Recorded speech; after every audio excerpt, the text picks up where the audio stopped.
todos, benditos hermanos en Cristo Jesús, bendito pueblo de Dios, a todos aquellos suscriptores, que la bendita gracia y la paz esté con ustedes, y a todo también el que Dios ponga en su corazón el escuchar su bendita palabra en estos últimos tiempos, mediante el perdón de los pecados que Cristo Jesús pagó en la cruz por cada uno de nosotros cuando nos arrepentimos y nos entregamos a la verdad, y que mediante la presencia del Padre que Cristo Jesús nos trajo para poder entender, para poder tener luz, esté con ustedes, bendito hermano y bendita hermana, para quedar preparados para toda buena obra.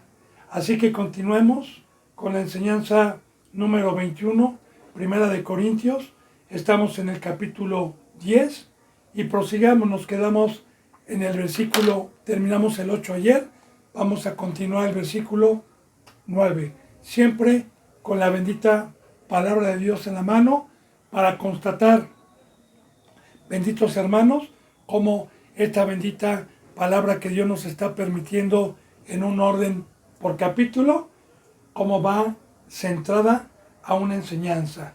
Recordemos que estaba hablando de lo sacrificado a los ídolos, y ahorita en este capítulo 10 estamos hablando del compromiso, del pacto que Dios vino a establecer con nosotros por medio de Cristo y por medio del bautizo, poniendo como ejemplo de sombra al primer pueblo que fue bautizado en la nube por medio de Moisés, que lo sacó de Egipto, y también poniéndolos de ejemplo a lo que iba a venir para tener temor de que este pueblo quedó postrado en el desierto por idolatría.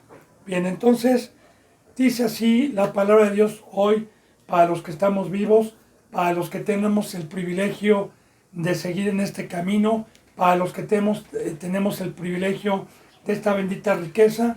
La palabra que Dios hoy pone no es para ser oidores, sino es una riqueza, es una bendición, son proverbios, son consejos de Dios para los que verdaderamente están buscando con credulidad una vida eterna.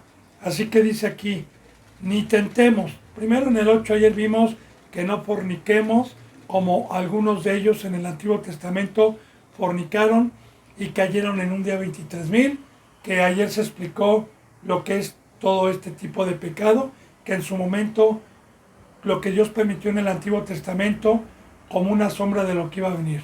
Ahora dice, ni tentemos al Señor, a Cristo, a Dios, como también algunos de ellos le tentaron y perecieron por las serpientes. Voy a explicar bien esto, bendito hermano y bendita hermana, conforme a la bendita palabra. La palabra tentar puede aquí, por ejemplo, causar algún malentendido, porque la palabra de Dios dice que nadie puede tentar al Señor Dios. Hay un versículo donde dice que nadie lo puede tentar.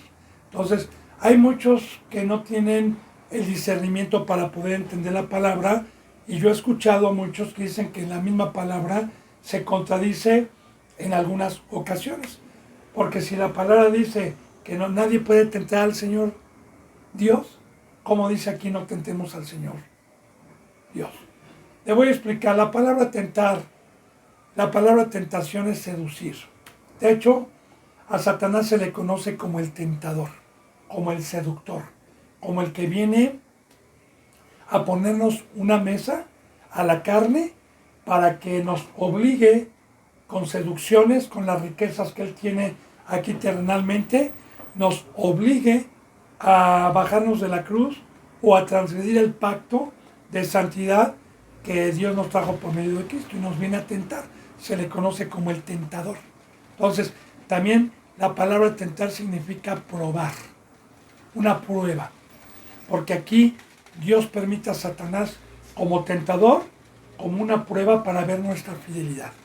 Yo ya le he dicho en enseñanzas pasadas, y esto es muy importante, bendito hermano y bendita hermana, porque si Dios permitió a Satanás aquí en este planeta Tierra, siendo el universo tan grande, para poderlo mandar a otro lado y no con los seres humanos que Dios ama como creación y como pueblo suyo para prepararnos para una vida eterna, pues tuvo que dejar a su enemigo aquí para probarnos. Porque gracias a la perfección de Dios, gracias a que no se le compara ni se le puede comparar con nadie a Dios en su perfección, y en el camino nos ha dejado un gimnasio, nos ha dejado un adversario que en todo momento nos está seduciendo y nos está probando, y que Dios lo permitió para ver si creemos, para ver si tenemos fe, para ver si verdaderamente somos fieles.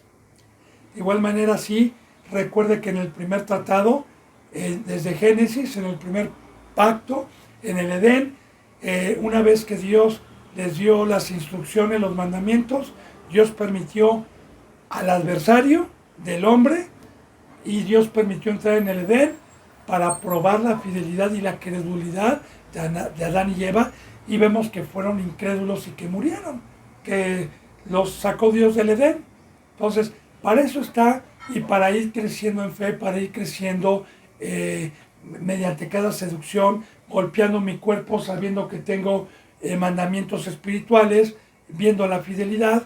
Bueno, entonces esa es una tentación que Dios permite por medio de Satanás. Es la prueba a ver si la pasamos, la prueba de fe. Ahora bien, tentar al Señor Dios. ¿Qué es tentar al Señor Dios? Muy bien, yo como pueblo suyo, porque nada más siendo pueblo suyo podemos tentar. ¿Cómo lo puedo tentar? Bueno, conozco a Dios, vino a traerme un pacto y me pone las bendiciones y las maldiciones, como lo vimos.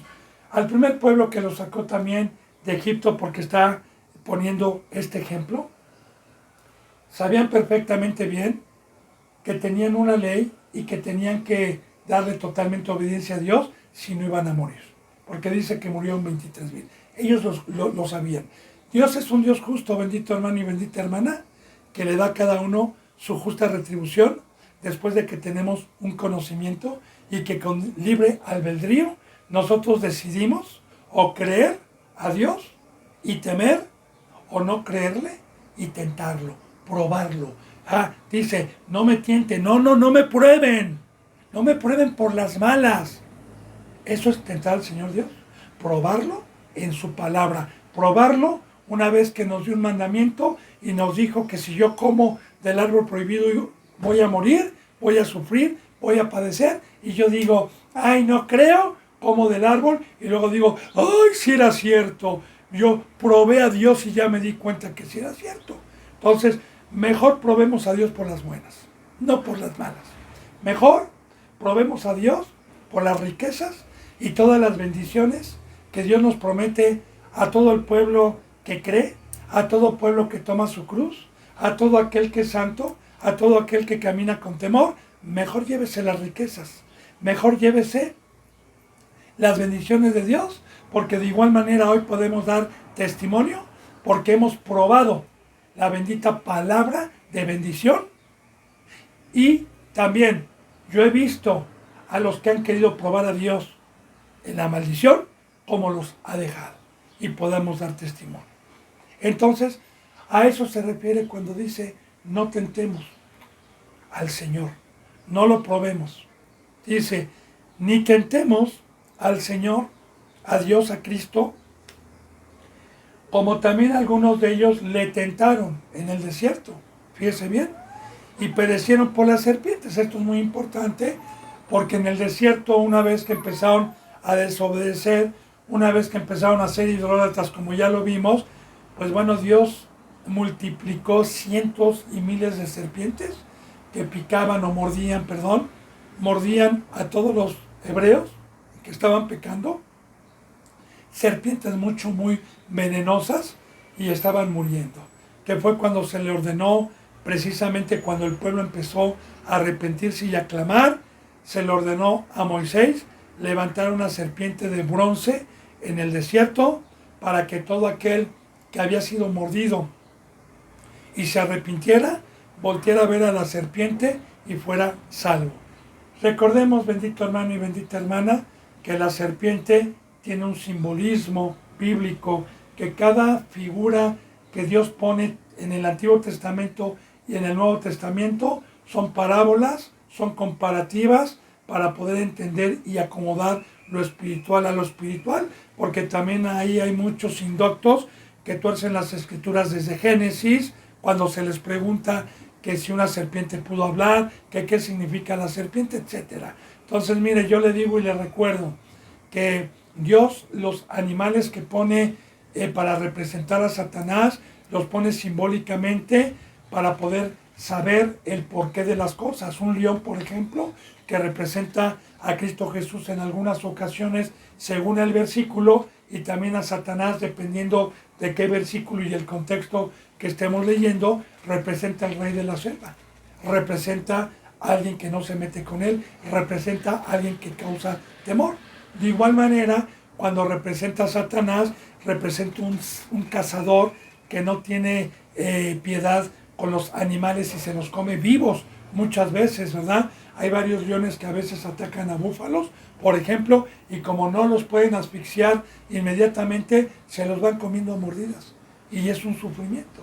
Y es un animal carnívoro. De igual manera, no nada más el león, sino el tigre, el oso.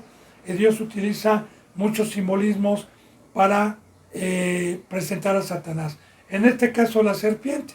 La serpiente del Antiguo Testamento, pues Dios es tan sabio que nos deja una figura comparativa, sabiendo que la serpiente, a los que se han dado tarea de estudiar las cualidades y la naturaleza de esos animales, la serpiente es un animal muy hábil, es un cazador que de 100 veces que ataca, 99 acierta y una falla, ya representando la astucia de Satanás como serpiente, ¿verdad? Con simbolismos.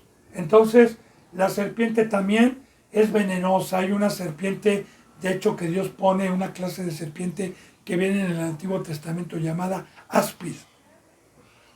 Allá en el Medio Oriente y en el desierto, que es una serpiente muy venenosa, que su veneno tiene mucho poder para matar a varios hombres. Por eso Dios utiliza estos simbolismos. Entonces, no hay el único antídoto para la mordida de esta serpiente que es Satanás y que nos trajo la muerte, nos trajo la separación de Dios, nos trajo una muerte espiritual. El único antídoto es la sangre de Cristo, el único antídoto es arrepentirse, el único antídoto es tomar la cruz, el único antídoto es voltear a ver a Cristo, ya proféticamente preparando desde aquel entonces en Éxodo, que el pueblo salió y empezó a pecar y fueron mordidos por las serpientes, ya preparando mediante una serpiente de bronce que iba a ser levantada, y así como Cristo Jesús fue levantado y todos los que habíamos mordido, todos los que habíamos sido mordidos por la serpiente desde Adán, porque la palabra de Dios dice que no había ningún vivo cuando vino Cristo, que todos estábamos muertos, que todos éramos pecadores. Entonces todos los que creímos en Cristo vivimos. De igual manera, en aquel entonces, proféticamente, los que se arrepintieron y habían sido mordidos por la serpiente y voltearon a ver a esa serpiente, se salvaron, pero muchos murieron. Muchísimos murieron. Pocos fueron los que realmente se salvaron. Ahora, de bronce. Recordemos que Cristo Jesús, ¿a quién venció en la cruz? A Satanás. A Satanás. Y Satanás tuvo el imperio, pero luego Cristo Jesús lo bajó y Cristo Jesús fue levantado por su Padre y exaltado, porque nosotros antes de que viniera Cristo Jesús teníamos por rey al diablo sin saberlo. Así lo dice la palabra, que el imperio sobre el ser humano lo tuvo Satanás por mucho tiempo. A eso vino Cristo, a deshacer las obras del diablo, para todos aquellos que habíamos sido mordidos, lo volteáramos a ver, nos arrepintiéramos y tuviéramos vida. Pero los que no se arrepintieron y los que hoy, hermanos y hermanas, porque esto está en el Nuevo Testamento, todo aquel que no sigue el ejemplo y no tiene temor del primer pueblo, porque así empieza el capítulo 10, no quiero, hermanos, que ignoren acerca de vuestros padres, que fueron bautizados, que aceptaron el pacto. No quiero que ignoren que Dios los puso como ejemplo para los que habían de vivir impíamente, para los que habían de vivir con idolatría, por los que habían de vivir con avaricia, con codicia, con dioses, que ya hemos hablado de eso.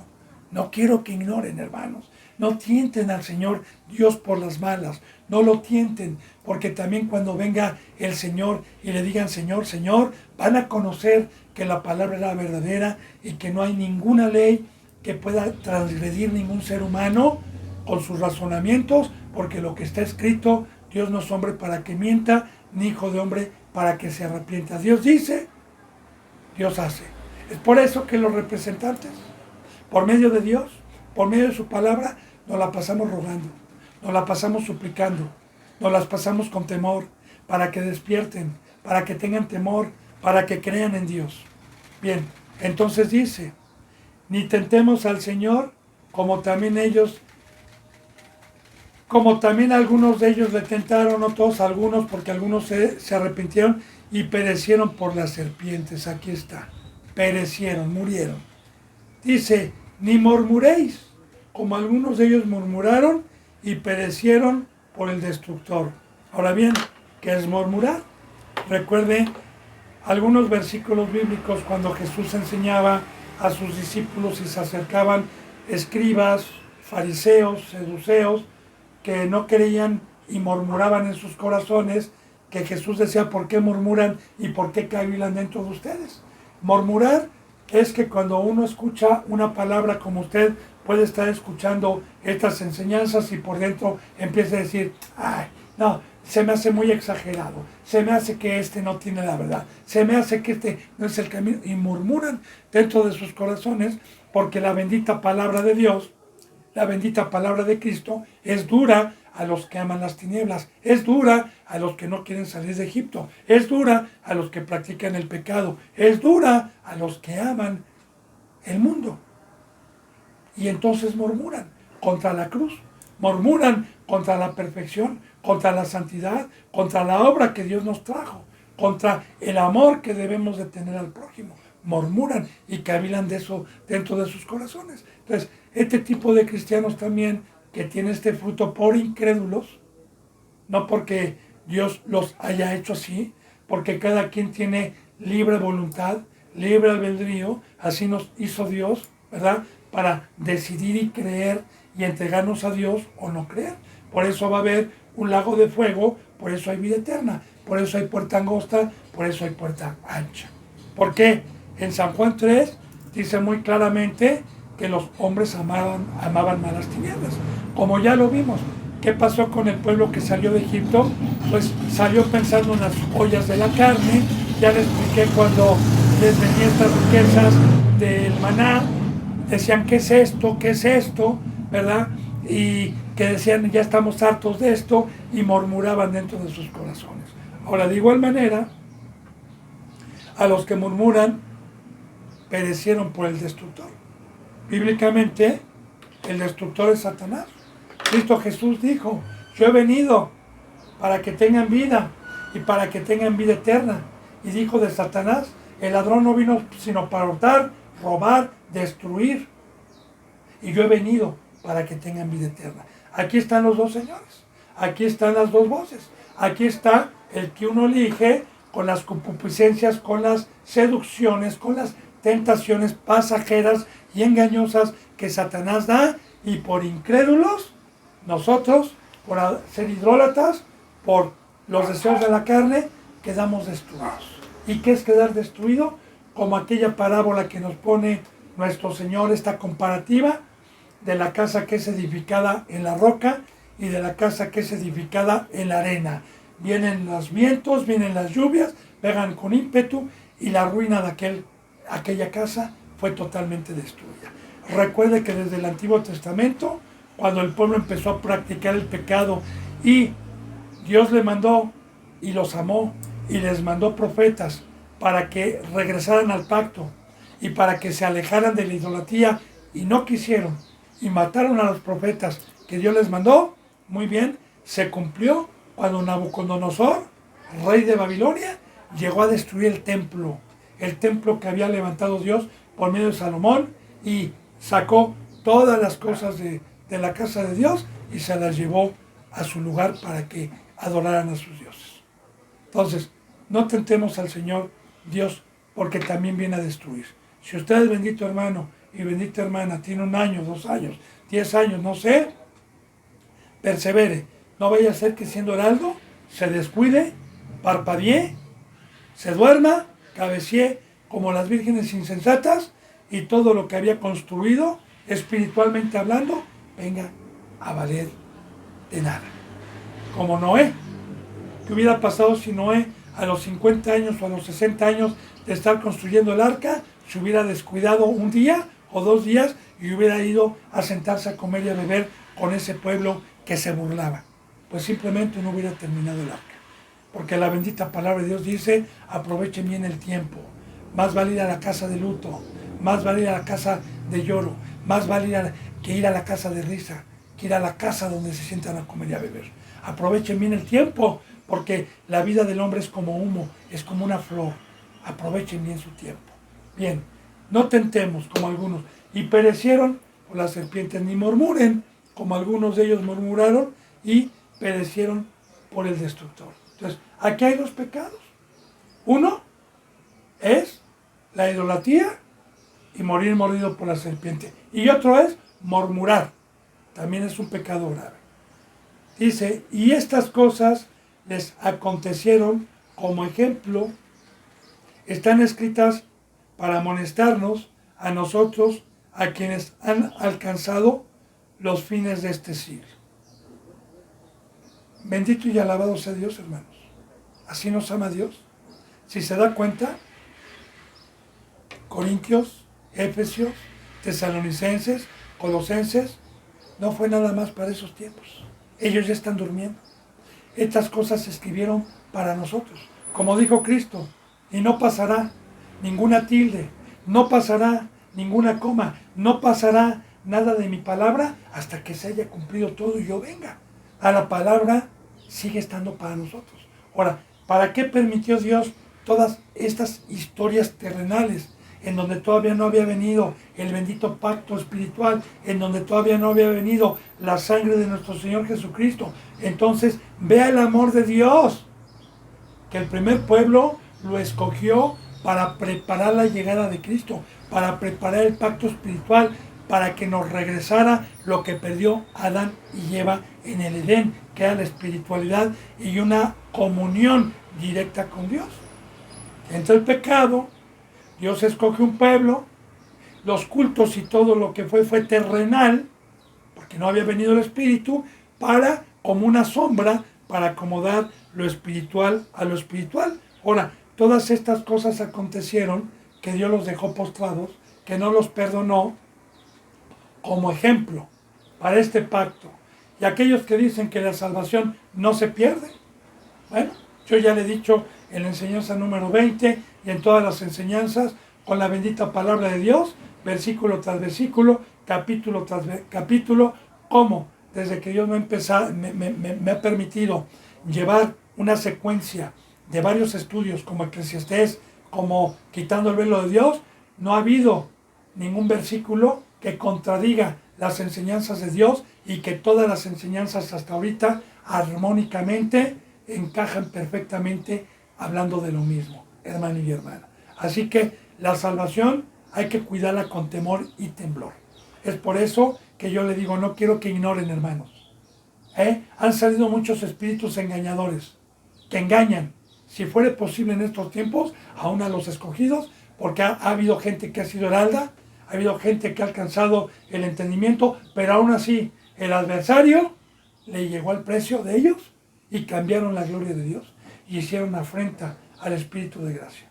Así que esta palabra es para los que creen, esta palabra es para los que aman a Dios, esta palabra es para los que esperan a Cristo.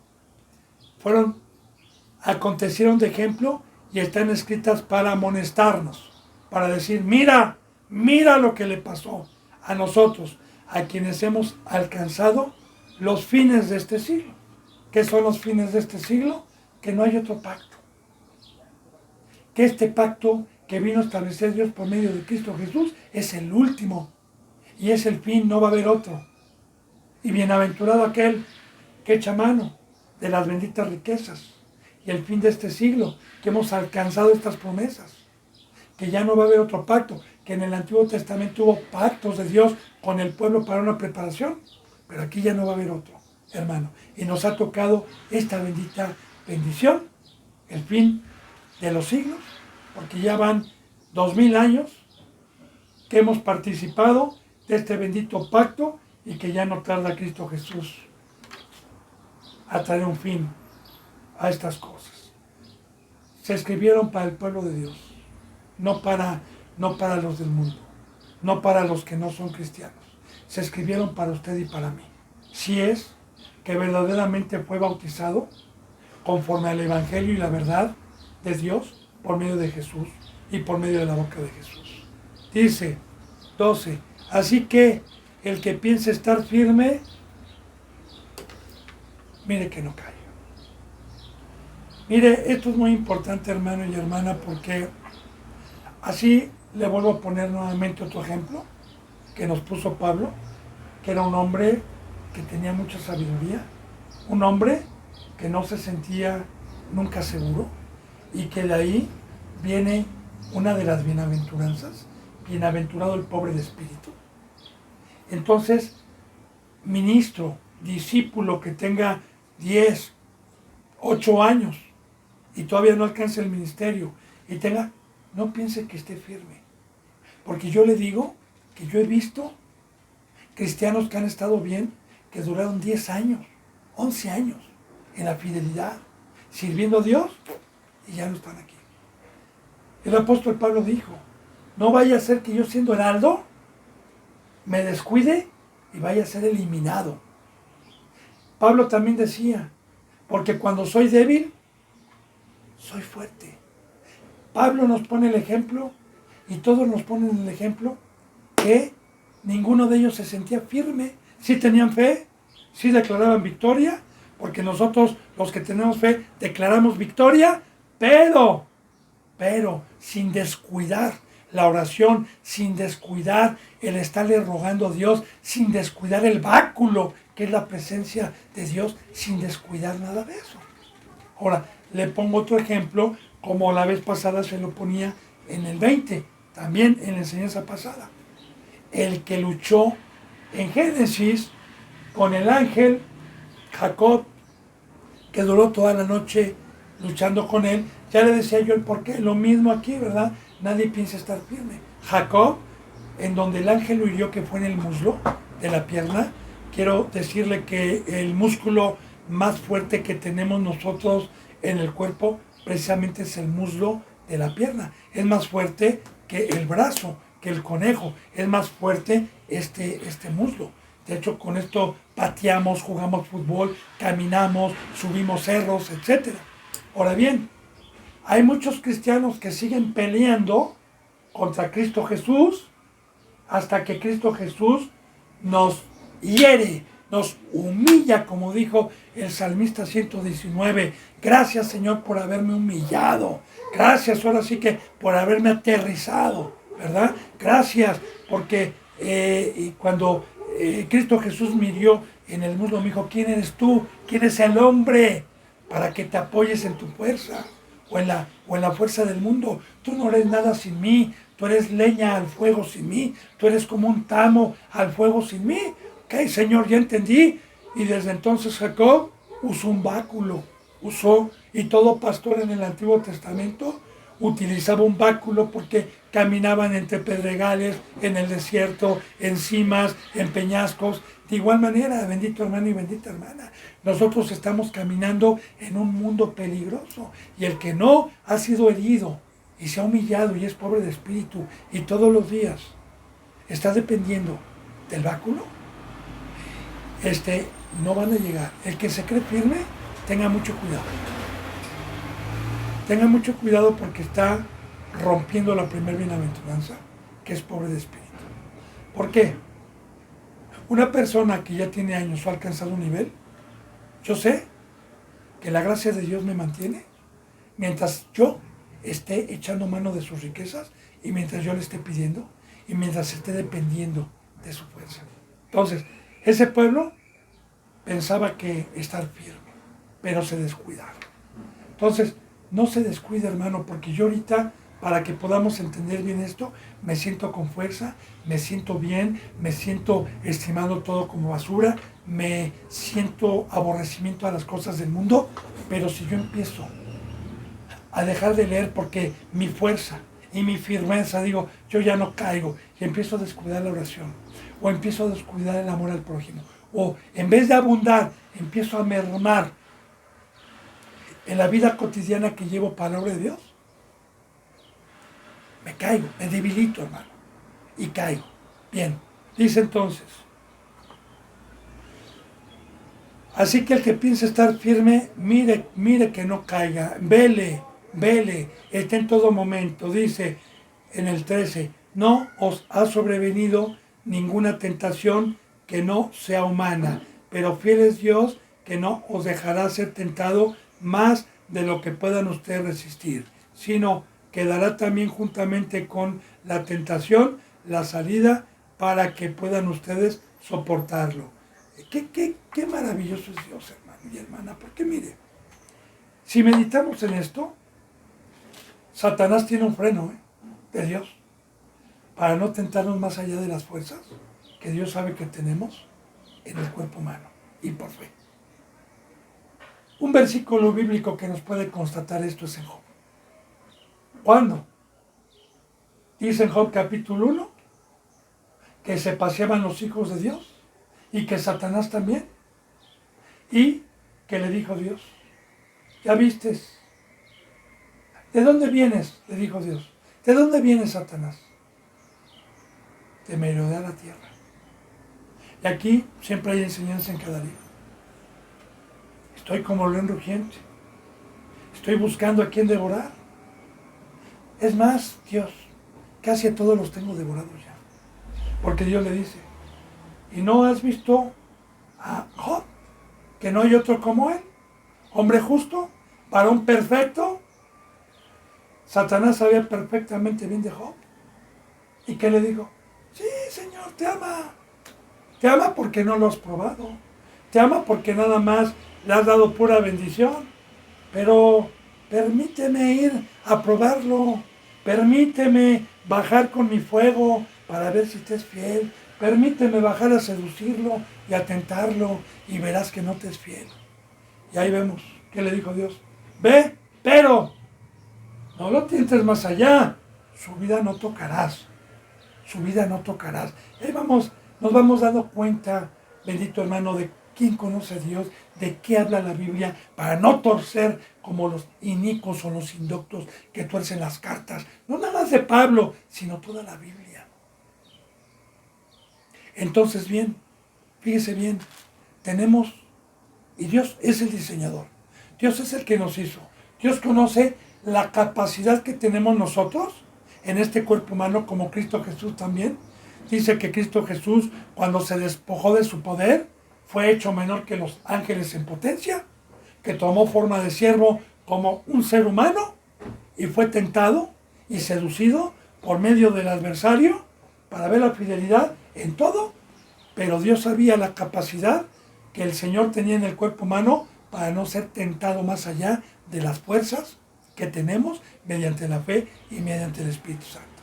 Esto es para que cuando le venga la prueba y la tentación, no diga, ay, no puedo, caí, Señor, tú sabes que hice la lucha, pero fue dura la tentación. Nadie va a tener excusa delante de Dios. Nadie, hermano, según la palabra. Dice entonces, no les ha sobrevenido ninguna tentación que no sea primeramente humana. ¿Qué es esto? Dinero, poder, lo que hay aquí terrenalmente. Porque también lo que maneja Satanás es terrenal nada más. Es para el cuerpo humano.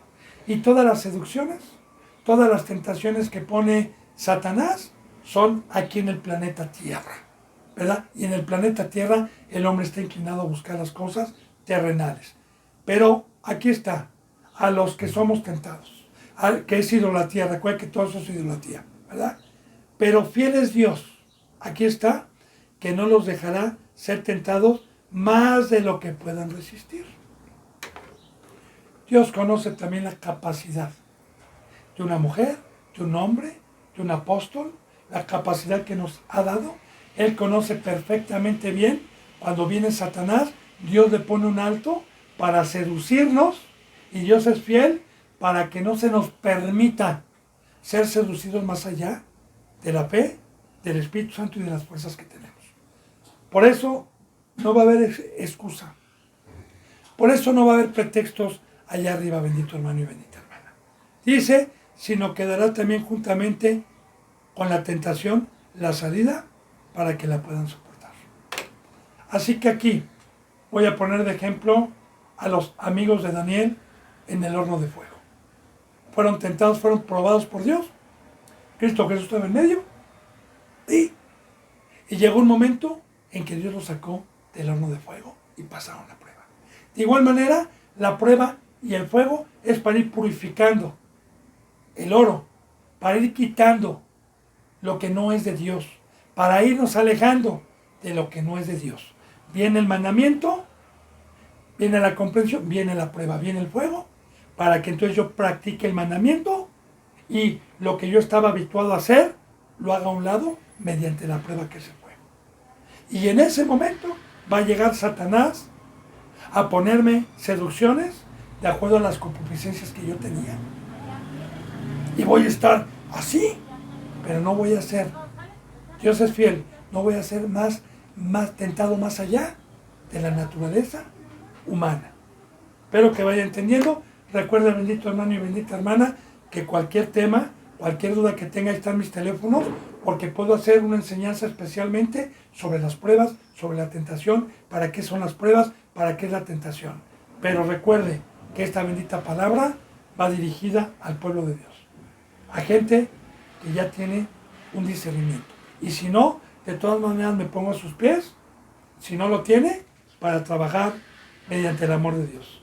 Dice entonces, y para que puedan soportar. Ahora es muy importante la palabra soportar, ¿verdad?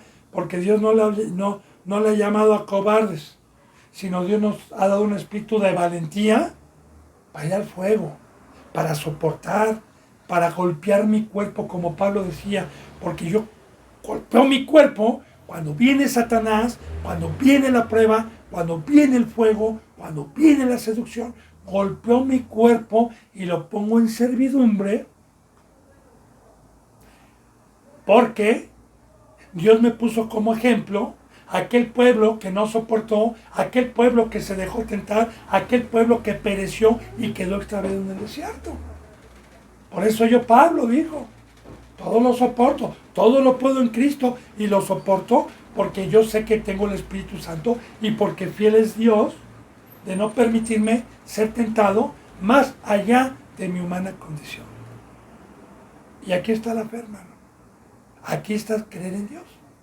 Así que si Dios me manda a la cárcel por el Evangelio, si me manda un cepo, si me manda a que me den la espalda, si me mandan a que me encarcelen, a lo que me mande, hermano. No voy a ser tentado más allá de lo que pueda soportar. Recuérdelo. Y siempre lleves eso en la mente. Dice, por tanto, amados míos, huid de la idolatría. Aquí está la muerte. Aquí está la cruz. Aquí está lo que yo le decía y le ponía un ejemplo muy importante que a mí, todo el Antiguo Testamento, me llama mucho la atención. Hay mucha sabiduría, pero uno de ellos es cuando José el soñador, siendo joven, siendo esclavo de Putifar, pues se le vino una seducción a la carne, un ídolo que es el sexo también, que es la fornicación, y con una joven rica que le estaba ofreciendo riquezas temporales a cambio del sexo con él, un joven que no había probado mujer, un joven que tenía deseos de la carne, pero que soportó la tentación porque conocía a Dios y sabía el pecado tan grave que iba a ser, porque eso también es idolatría, el no poder dejar algo, el decir no lo puedo dejar y el pasar tiempo en esas cosas. Recuerde que ya le he explicado yo anteriormente, con anterioridad en capítulos pasados, sobre la idolatría, sobre tener un Dios.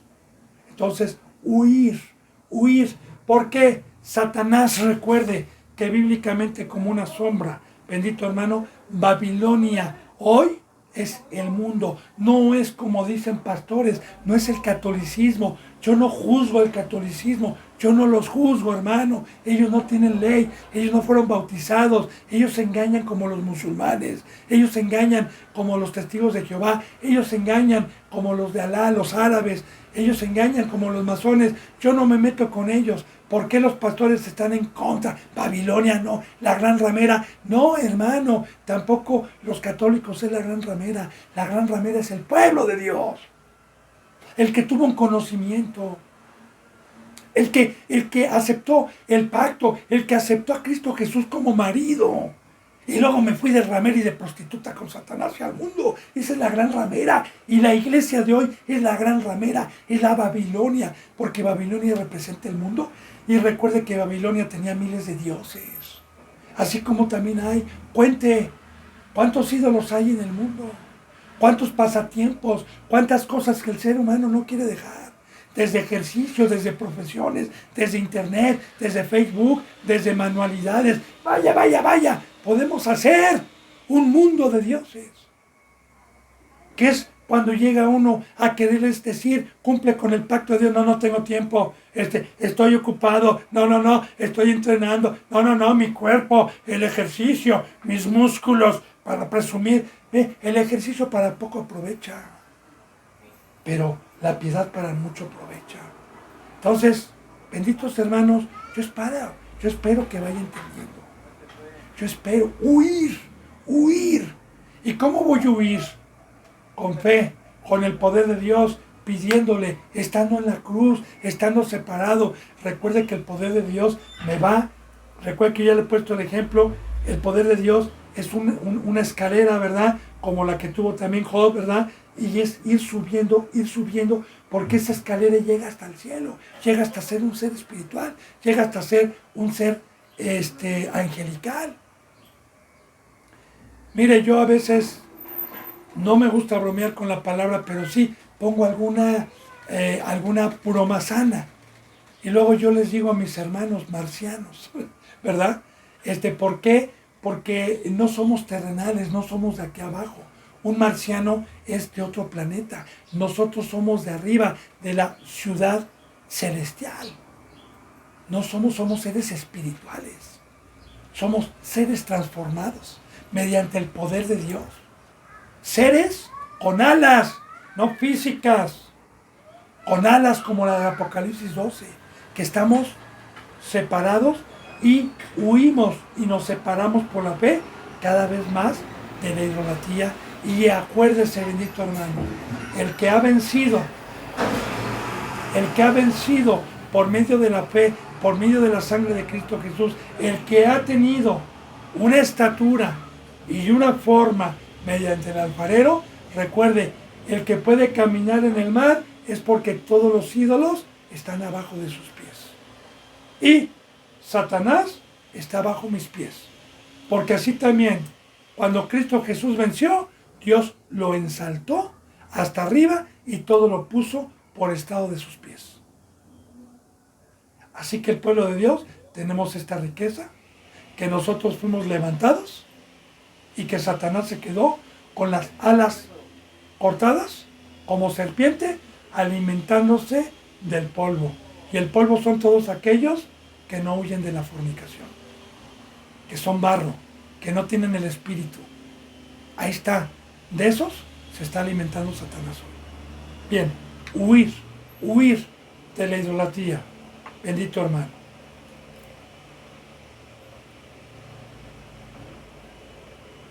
Dice entonces aquí, ¿verdad?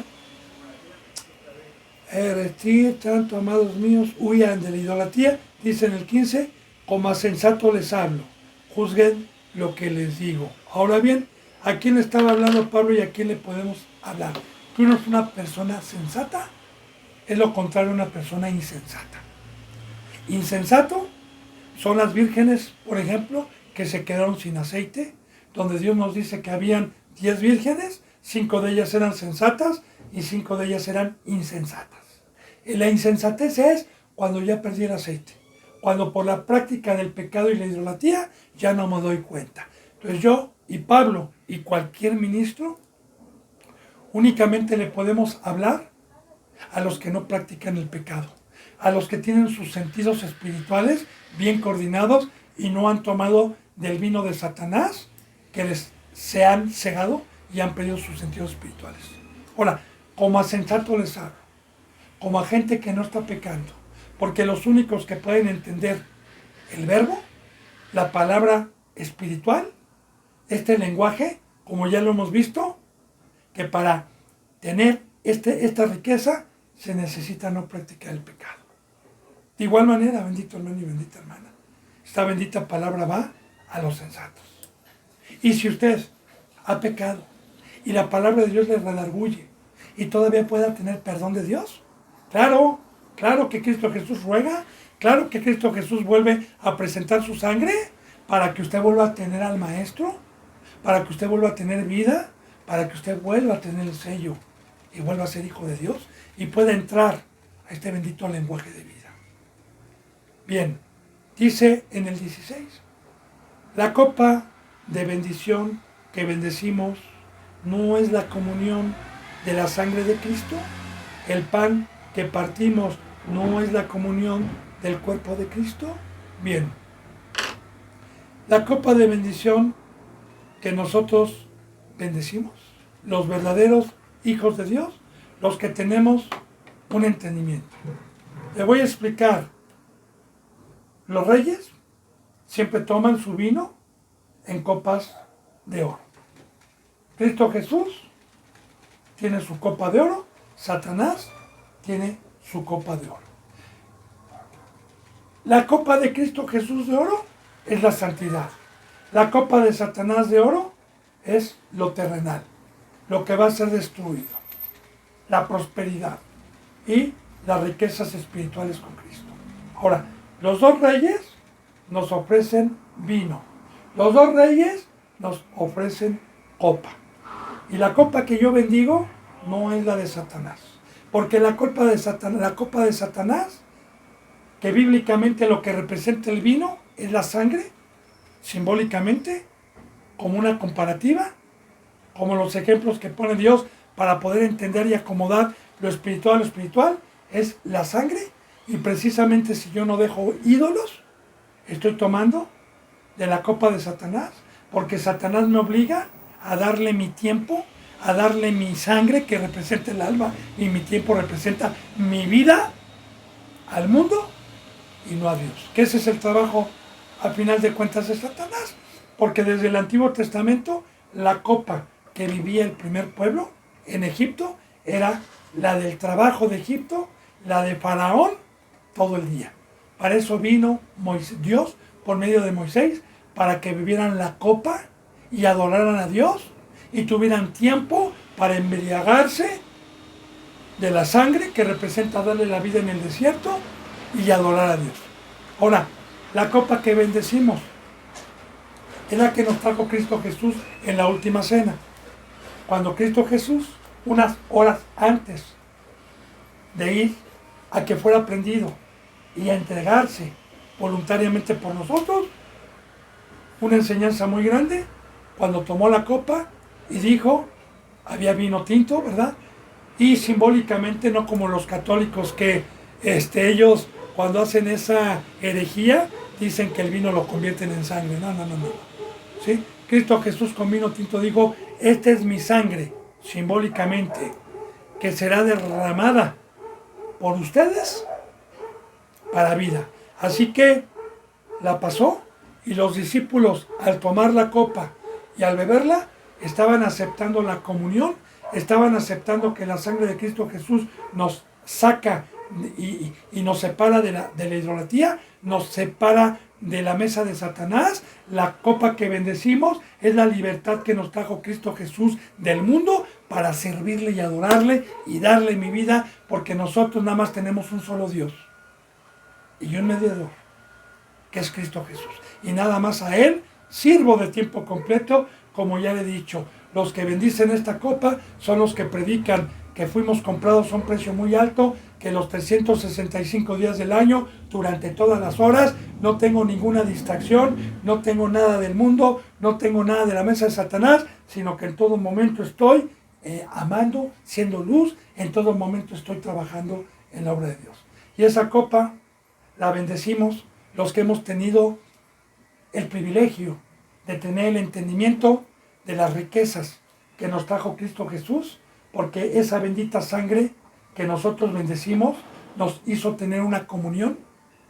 A los que tenemos este lenguaje, nos hizo estar en un cuerpo, nos hizo estar en un mismo sentir, nos hizo tener una misma comprensión, un mismo alimento, para estar en una comunión, para estar unánimes, dando nuestras vidas en el campo, que es el Evangelio, y es ir a todo el mundo. Así que, como dijo el apóstol Pablo, ¿cómo bendecía eso? Primeramente con sus hechos y predicando a Cristo Jesús crucificado. Recuerde, para los judíos, tropezadero, para los gentiles locura, pero para nosotros, poder de Dios.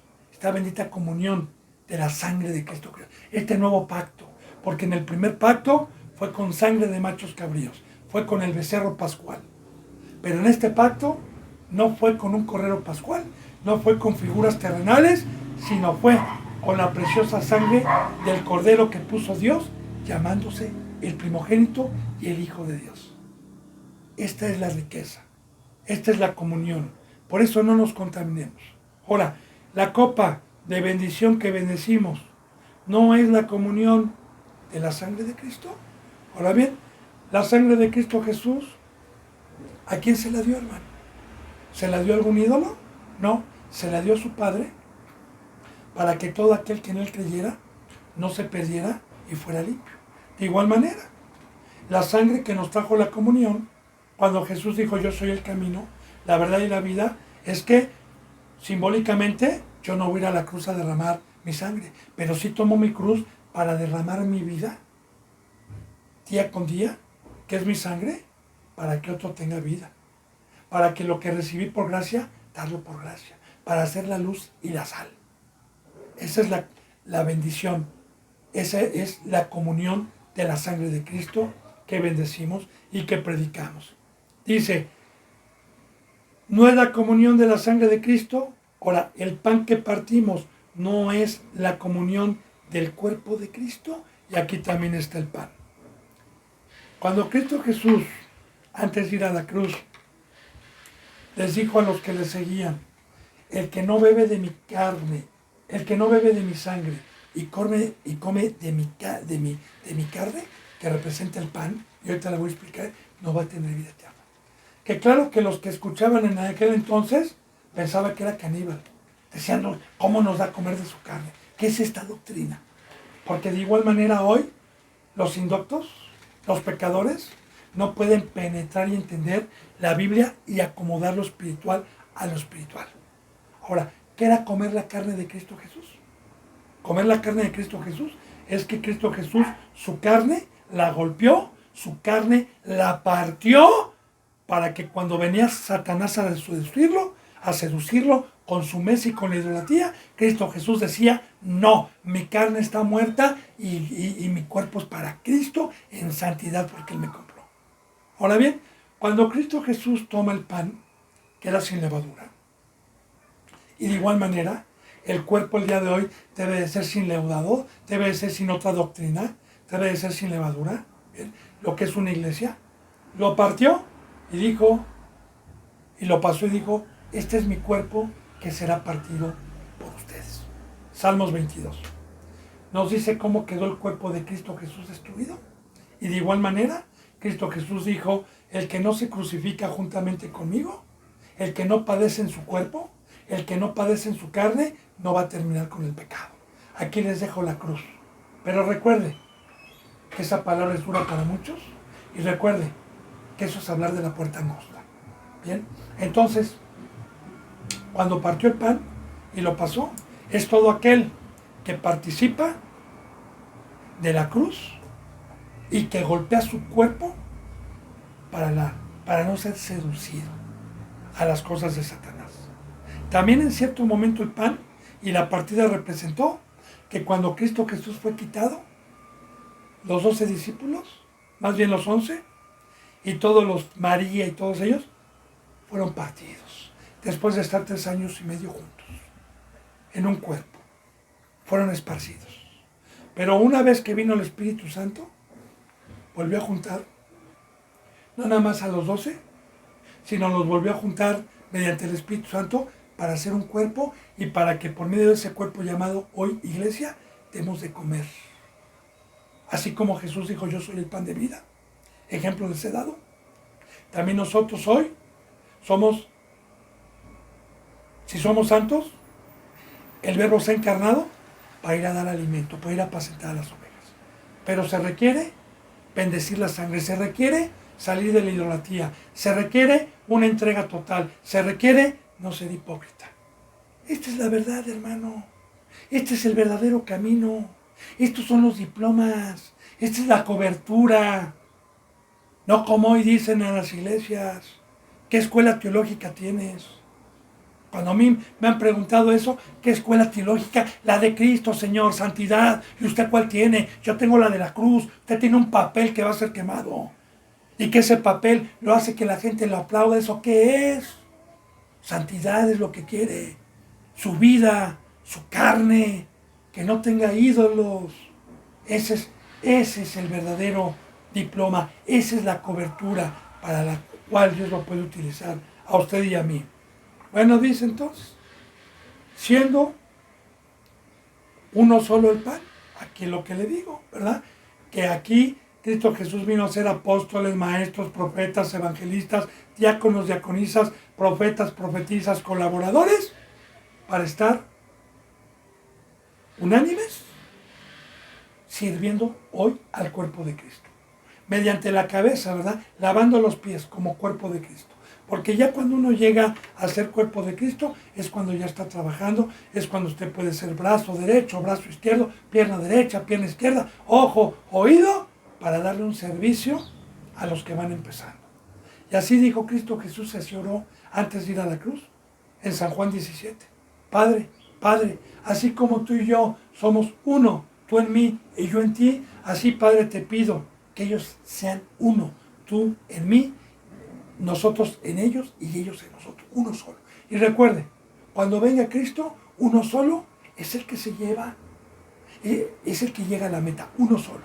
O sea, los que estemos trabajando mediante la santidad y mediante la presencia de Dios, unidos por ligamentos, unidos por coyunturas, mediante la fe, mediante la santidad y mediante el Espíritu Santo.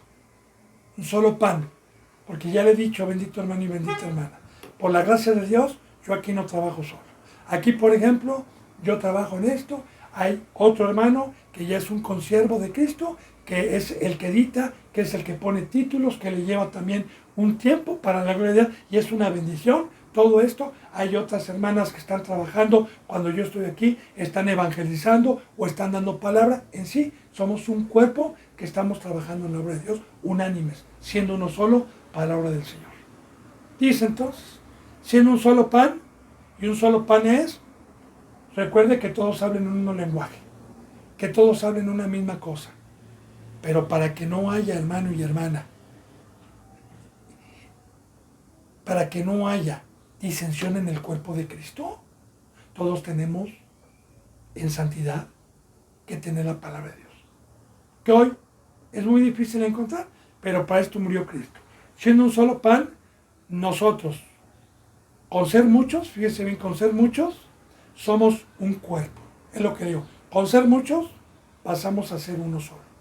Un solo cuerpo. Pues todos participamos de aquel mismo pan, pero hoy muchos hacen vana la cruz de Cristo y el sacrificio. Muchos hacen vano el amor de Dios y el sufrimiento de Cristo Jesús, cuando Él vino a traernos esta enseñanza y el pacto. Porque este es el pacto. Y para poder ser uno, para poder ser miembro de Cristo, se necesita sacrificio, se necesita huir de la idolatría, se necesita ser un ser espiritual, se necesita estar en la cruz, se necesita estar en la verdad. Esa es la verdad, bendito hermano y bendita hermana. Por eso, Dios es justo. Y es un Dios de ira, que tiene preparada una perdición eterna. Y claro, que por haber hecho vana la cruz de Cristo, el sufrimiento, y por haber hecho vano todo el amor que Dios preparó desde el Antiguo Testamento como ejemplo para nosotros, y aún así, viendo y entendiendo, desechamos y amamos más Babilonia y nos dejamos engañar por Satanás con las seducciones y las tentaciones pasajeras de este mundo, Dios es justo para mandar una perdición eterna.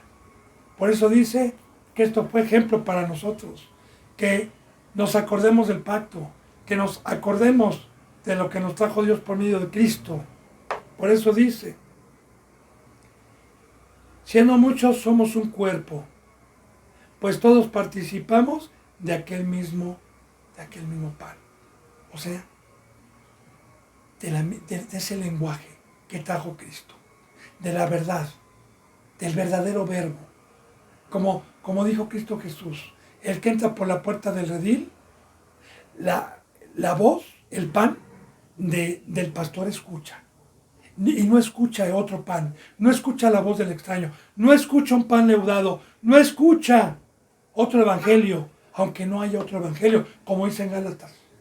Y si un ángel o alguien les viene a predicar otro Cristo, otro evangelio, sea anatema, aunque no haya otro evangelio, pero sea anatema. Y hoy hay muchos panes leudados, pero nosotros, los que no tenemos ídolos, los que tememos temor, los que estamos en la cruz, los que estamos con temor, los que estamos siempre con la mente de voltear atrás y de ver el Dios que acabó con todo su pueblo, que fue incrédulo, y nos guardamos con temor de todas esas cosas, entonces tenemos acceso a esta bendita bendición de poder ser un cuerpo sin leudar y tener un mismo lenguaje, tener una sola voz. Bendito hermano y bendita hermana, se me ha ido la hora, así que yo deseo de todo corazón que la bendita presencia de Dios y el trabajo de Dios y el amor de Dios no se en vano en su vida. A los que están teniendo un seguimiento, que la gracia y la paz se queden con ustedes. Les mando un beso del óculo santo y un abrazo. Si Dios quiere, mañana estaremos en el capítulo 22. Si Dios quiere, seguiremos con esta enseñanza. Hasta mañana. Gracias.